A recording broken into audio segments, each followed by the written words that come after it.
Hello, have a seat. My name is Shri, and let's waste some time together. Many of you here today may not share my fascination, but ever since I was a kid, I was always obsessed by big events that changed the world. Good or bad, I always love reading about things that defined an era or changed the course of reality, whether they be world wars, the rise of tyrannical dictators, or people coming together to lift an entire section of a nation. It was always appealing to me how strong the actions of man can be. It was this exact fascination that drew me to the incident that happened at the Chernobyl nuclear power plant in 1986. Another thing like that had happened in India afterwards, infamously known as the Bhopal gas tragedy. But the Chernobyl incident was incomparably on another magnitude. The disaster that superseded afterwards was so big that no one had ever witnessed an event like this happening on Earth in any moment in history. No one could take a page out of a school textbook as an example of what the next move should be. Everyone felt truly lost. Another testament to what man is capable of. Even our environmental disasters are on such a level that even Mother Earth can't compete. Anyways, I got so fascinated by the whole thing that I started reading pages upon pages of books and documents as a kid, watched hours of footage on YouTube regarding the cleanup, and looked for documentaries that highlighted the extent of the damage.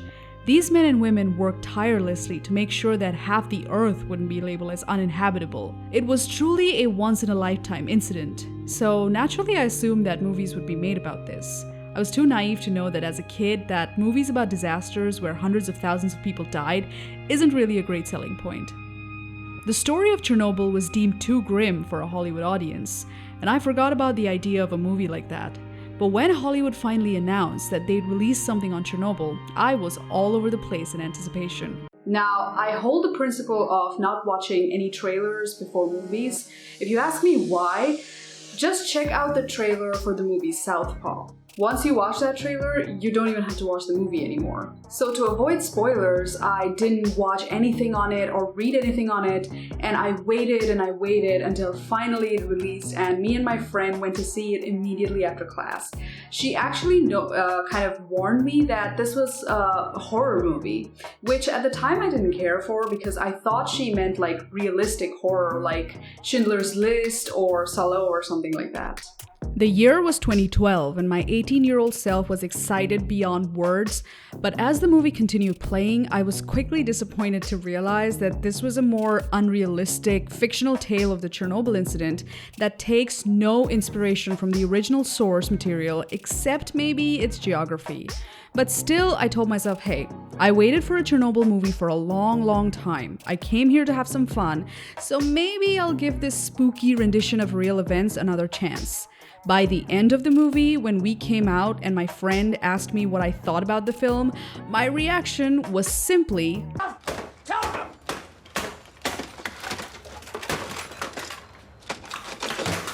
At that point, I simply gave up on Hollywood making any sane adaptation of this incident. I told myself that I'll have to be happy with online articles and YouTube videos telling the real tale. Until one day, in 2019, 32 years after the incident and 7 years after this abomination of a movie came out of nowhere, while I was procrastinating working out by watching videos, a video popped up on my feed, and in it, a man asked a simple question. What is the cost of lies? It's not that we'll mistake them for the truth. The real danger is that if we hear enough lies, then we no longer recognize the truth at all. What can we do then? What else is left but to abandon even the hope of truth and content ourselves instead with stories? There was no dramatic bass drop music, no cliched trailer font telling me to get ready for a spooky ride, no jump scares, and no radiation zombies. It started off with a simple question, followed by a more important scientific question. You're a nuclear engineer, so am I. So please tell me how an RBMK reactor core explodes. Not a meltdown, an explosion. It was the question that I had been asking myself ever since I heard about the incident in my school textbooks. And since I never studied nuclear physics, the answer was never clear to me. Are you stupid? But HBO gave us the answer, slowly, mindfully, in a span of 5 explosive episodes. The series showed no over-dramatization, no deviation from actual events, nothing short of how it simply occurred, and yet I could not stop watching. I could not be bored, I could not get up from my seat, I could not help but feel pain and helplessness and admiration and devotion of all the people involved in Chernobyl's aftermath, people who were real, their names real, their deaths real. Everything was real, from to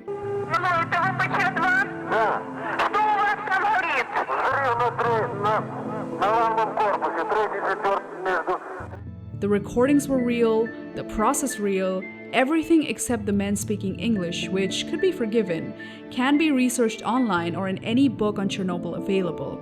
Then why is it that a routine cleanup process of a rooftop, followed by years of procedures conducted by a bunch of scientists, government officials, and some coal miners, were more scary, more haunting, and more long-lasting in our minds than any horror remake or jump scare could produce?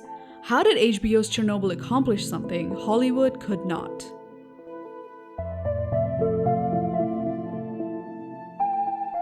When we imagine our lives right now, what do we think of? That we're very young, that we'll never die, and if we do, it's because of old age and that would never contract a deadly disease like others because we're quote-unquote careful, healthy, or pray to God to forgive our sins.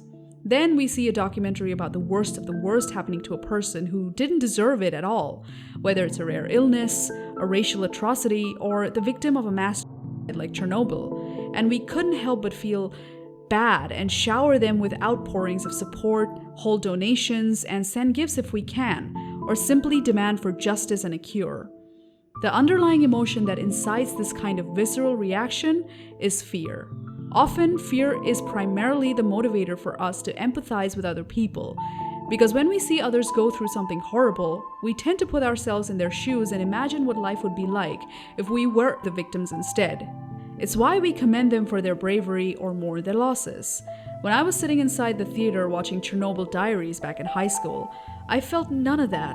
But HBO's Chernobyl brought out all the emotions at once that I could barely handle, from fear to curiosity to confusion to anger to companionship to conspiracy to ultimately loneliness. We could not control how we felt when we saw these events unfolding in front of us exactly as it once happened. This is simply because reality is not limited by the imagination.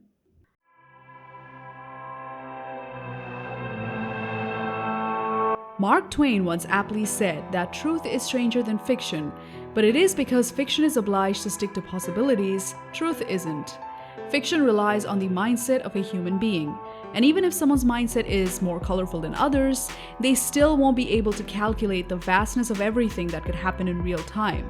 There's too many probabilities for one, or even many human minds to collectively consider.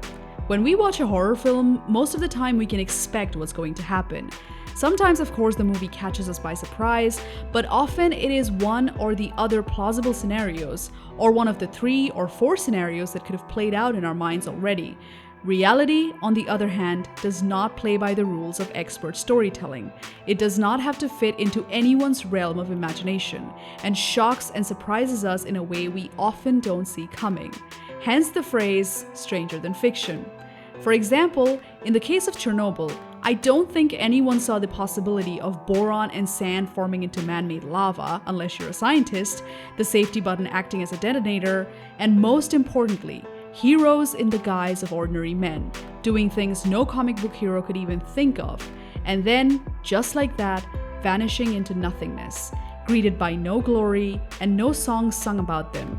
Yet they still did it, with no promise of a reward or the care of their families, walking willingly into their early graves, and were left behind thinking, what is this strange world we live in, where the air we breathe could melt our skin, and men we don't know could save an entire continent?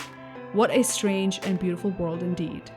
I don't think a show has ever incited a mixed feeling of despair and hope on the same note as Chernobyl did.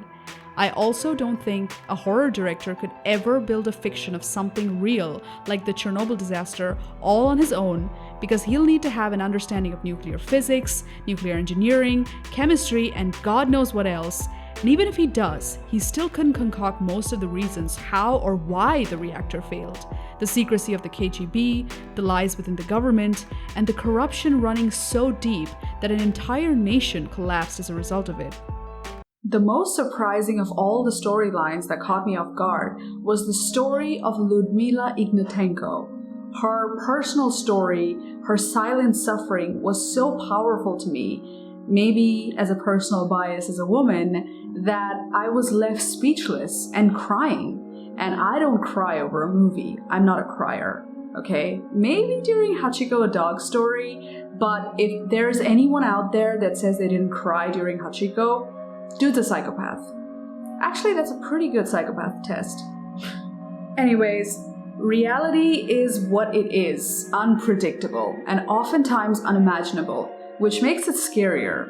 And at the end of the day, that's what scares us most, something that we do not see or understand. Thank you so much for sitting through this brief take on HBO's Chernobyl. If you haven't watched the show, I highly suggest you watch it right now, and if you have, recommend it to as many people as you can so they can enjoy it too. If you have any other suggestions on any other movie, TV show, content creator, or storyteller that you want me to cover, let me know in the comments. What other adaptations of real incidents pleased you, and which ones disappointed you, is the question of the day. Thank you so much for watching, and I hope I didn't waste your time. See you next week.